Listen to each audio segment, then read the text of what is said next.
안녕하세요. 대이언 멘토 김정재입니다. 이 네이버 주주님들, 오늘 식사는 맛있게 하셨을까요? 우리가 네이버를 투자하는 이유가 이 네이버가 성장주이기도 하고 또 미래 가치가 밝기 때문에 우리가 네이버를 지속적으로 관심으로 갖고 지켜보는 게 아닐까 싶어요. 하지만 네이버 주가의 흐름이 좀 아직 안 좋았죠. 그리고 또 언제 올라갈지 우리가 계속 애만 타기만 하고. 하지만 최근에 좋은 이슈가 나오면서 이 네이버가 이 피해 금액도 최소 줄이면서 이 수익성 개선을 할 수 있다. 이런 부분에서 이 성장주인 네이버가 좀 긍정적으로 올라가지 않을까 한번 같이 이야기를 나눠보고, 또 현재 우리가 차트를 봤을 때 또 어떤 시나리오를 생각할 수 있는지 알아보도록 하겠습니다. 이 네이버의 상반기 매출 비중을 한번 보시는 것처럼 이 커머스와 콘텐츠가 큰 폭으로 점점 늘어나는 것을 우리가 확인해 볼 수가 있습니다. 이 광고 같은 경우는 지속적으로 크게 뭐 증가했다라는 이런 부분이 없죠. 이런 부분에서 여기에 대한 기대감은 어느 정도 우리가 꺾였다라는 거 참고하시면 좋을 것 같고요. 우리가 장기적으로 봐야 될 게 바로 이 콘텐츠와 커머스 사업에서 산업이다라고 이야기를 드리고 싶습니다. 이 네이버는 이번 연도 이 4분기 광고 매출이 전년 대비 1.5%나 증가할 것으로 예상을 하고 있는데요. 이런 부분에서 광고에서 여기서 더욱더 성장을 한다고 이 기대감이 불러오면서 네이버의 주가도 긍정적인 흐름을 나타내 주지 않을까 싶은데요. 그로 인해서 이 네이버의 감사 보고서가 또 중요하겠죠. 제가 감사 보고서 나오면 바로 여러분들과 함께 읽어보면서 이 성장 가치에 대해 이야기를 나눠보겠습니다. 이또 이 네이버를 통해서 정말 많은 이 성장성을 알 수 있는 것 같아요. 또 여러 가지 기업도 알 수 있고. 제가 전에도 말씀을 드렸었는데 이 AI를 통해서 뭐 AI 반도체 그리고 생성형 AI, 뭐 메타버스 시장이 커질 거고, 또 이 컨텐츠 사업에서 뭐 OTT, 죄송합니다. OTT 그리고 웹툰 그리고 커머스에서 뭐 여러 가지 무역 관련해서 우리가 기업들을 좀 중요시 봐야 된다라고 이야기를 드렸는데요. 이번에는 이 컨텐츠 산업에 대해 좋은 이슈가 생긴 만큼 컨텐츠 산업으로 좀 중심적으로 이야기를 드리려고 합니다. 보시면 2022년에는 이 웹툰 사업 규모가 1조 8,290억 원이나 될 만큼 5년 동안 약 4배가 넘는 이 성장세로 웹툰 사업 규모가 굉장히 커졌구나라는 것을 우리가 알 수 있죠. 그중 이 세계적으로 이 한국 웹툰 존재감이 더욱더 부각됐는데요. 굉장히 저도 이 한국 웹툰을 보면 약간 국뽕이 아니라 우리나라 웹툰 정말 재밌고 저도 지속적으로 찾아보고 있기도 하거든요. 한번 소개를 해드리자면 입학용병 아실까요, 여러분들? 이 웹툰도 제가 정말 재밌게 보고 있는데 보시는 것처럼 일본에서 90억 원이나 벌어들인 만큼 또 이 웹툰이 점점 이 드라마화가 되고 있죠. 그럼 지금 우리 학교는 뭐 스위트홈,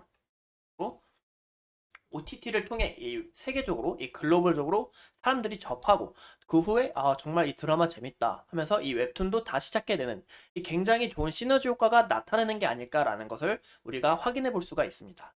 이런 부분에서 우리는 이 웹툰 성장성에 대해 더욱더 크게 기대를 해봐도 좋을 것 같은데요. 사람들의 수요는 끊임없이 늘어나고 또 이런 대한 기대감도 있고, 또 우리가 좀 자극적인 게 필요하잖아요. 신선한 이런 소재가 필요하잖아요. 이런 신선한 소재가 우리 한국 웹툰에서 좀 많이 나오는 게 아닐까 싶습니다. 그래가지고 이번에 정부에서 이 컨텐츠에 대한 이 저작권을 보호하겠다고 이슈가 나왔었죠. 이슈는 정말 중요하다고 생각합니다. 불법 사람들 정말 못했어요. 확실히 이 불법 복제를 통해서 이 창작물에 대한 이 수혜는 작가에게 돌아가지가 않고 이런 기업에 돌아가지 않고 이 불법적으로 만든 이런 사람들이 챙기다 보니까 굉장히 큰 문제라고 생각을 했습니다. 이 얼마나 이 좀 자괴감이 들까요? 좀 내가 열심히 예쁘게 이렇게 콘텐츠 해가지고 만들었는데 정작 다른 사람이 돈을 벌고 있다니, 저 같으면 굉장히 화가 날 것 같은데요. 근데 하지만 이 산업이 점점점 커지면서 정부 또한 이렇게 나선다는 것을 보아 이 저작권에 대한 보호가 더욱더 강화될 거고, 단기적으로 봤을 때는 이렇게 새어나갔던 수입들이 다시 내게 돌아오는구나, 기업에게 돌아오고 또 작가들에게 돌아오고, 그러면 어떻겠죠? 바로 다시 기업들은 다시 천천히 살아나고 성장성에 대해서 살아나고 작가들도 이 수요가 그런 급여가 늘어나면서 그런 돈이 늘어나면서 더욱더 이 창작물에 대해 더 고뇌하고 더 좋은 창작물을 만들기 위해서 열심히 노력하겠죠. 이런 부분에서 우리가 좀 더 기대를 해볼 수 있고, 또 20년에는 보시는 것처럼 2020년에는 이 불법 복제물의 피해가 7조 5천억이나 됐다고 합니다.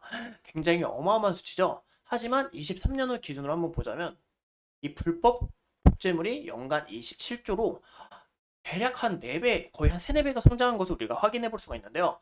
확실히 이 웹툰 산업이 점점 커지니까 사람들도 이 불법으로 통해서 이렇게 큰 수익을 챙기고, 이 큰 수익을 챙기는 게 작가와 기업에게 돌아가지 않으니까 굉장히 큰 문제다 했는데, 이렇게 정부에서도 저작권 보호에 나서며, 그리고 한국 이 K 웹툰에 대한 뭐 긍지와 이런 부분에서 기업들과 작가들의 성장세도 우리가 기대를 해볼 수 있다라는 거죠.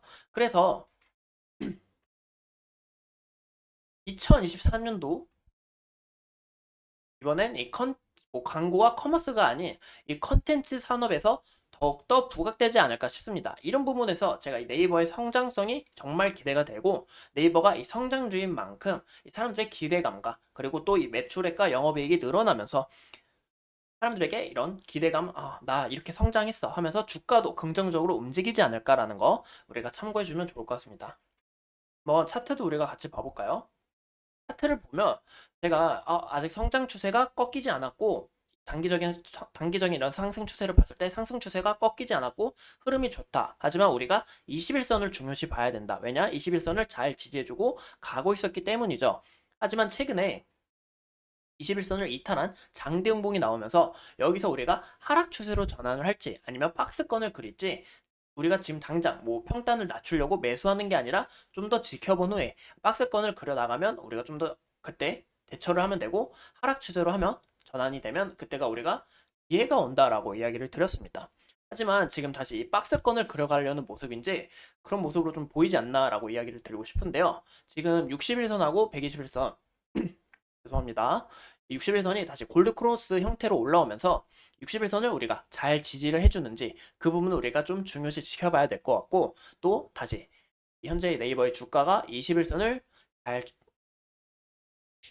저항 라인을 잘 뚫고 올라가는지 우리가 그 부분을 확인할 필요가 있다고 보입니다. 그래서 제 견해로 봤을 때는 20만 6천원까지는 20만 6천원에서 7천원까지는 우리가 좀 지지 라인으로 잡아도 되지 않을까라고 이야기를 드리고 싶고요.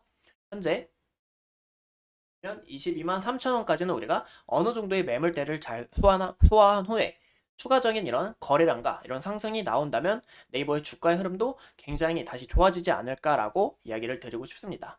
이 네이버는 정말 이슈가 정말 많은 것 같아요. 뭐 AI도 있고, 뭐 컨텐츠도 있고, 그리고 커머스, 뭐 광고 끊임없이 나오고 있죠. 뭐 최근엔 치지직도 정말 이야기를 많이 들었는데, 제가 또 이 치지직 열심히 찾아보면서 또 치지직 제가 시청을 해보면서 네이버 주주님들하고 이 이야기 함께 하고 싶습니다. 우리가 네이버 이 성장주인 만큼 이 콘텐츠 산업에 대한 이런 성장세도 받고, 앞으로 이 네이버 주주님들이 또 네이버로 인한 이 큰 수익을 챙기면서 밝게 웃으시고 또 좋은 수익으로 좋은 사람들과 행복한 시간 보내셨으면 좋겠습니다. 오늘도 이렇게 소중한 시간 내서 영상 시청해 주신 점 감사합니다.